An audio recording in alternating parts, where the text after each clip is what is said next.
But keeping our focus on the trade deal between India and US, the US is expected to announce potentially a cut on tariffs from 50% to 15%. My colleague Soumeet joins us with a list of sectors that may see a rally or will be in focus. Soumeet, we've covered this over the months and we've highlighted a couple of sectors that we should be watching out for. What could be the potential positive that we should be seeing today? The rate cut coming in from tariff cut that is coming in from 50% to around 15% is the most positive announcement that could see multiple sectors stand to benefit out of this. Now, if you see the 50% tariff rate that was imposed by US was started on August 27th. So September 2025 was the month which saw the full impact of this tariff kicking in. And if you look at the September trade data, you can clearly see the sectors that have got impacted the most. We have talked about multiple sectors, but what are the key sectors that actually got impacted? If you look at in the month of September, the exports fell by around 12% on a YOY basis to US market, and the share of US in the overall exports fell to around 15% from what we have seen earlier. The number stood at close to 22% for the first 5 months of FY26. From that, it came down to 15%. Now, which are the sectors that got impacted the most here?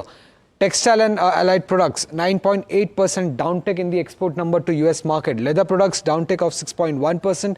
And gems and jewelry, which the number was flat on a YOY basis. All these sectors had reported growth in the month of August. But in the month of September, when the full tariffs have kicked in, all these sectors have reported a drop in their export number. Now, out of these three sectors, the sector that has the most exposure when it comes to the listed market is textile. So what are the companies that stand to get impacted or benefit out of this? Indocount Industries has the highest exposure, 70%, followed by Kitex, an exposure of 70% to the US market.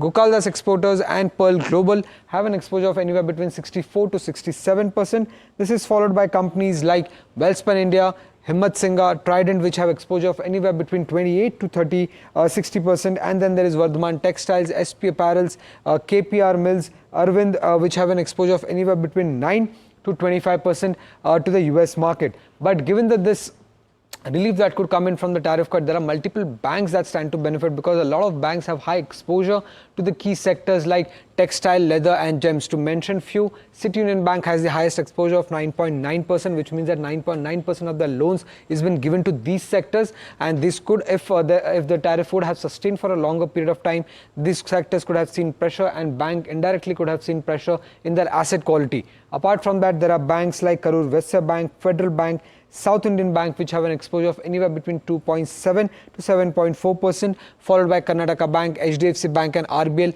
which have an exposure of anywhere between 2.3 to 2.6%.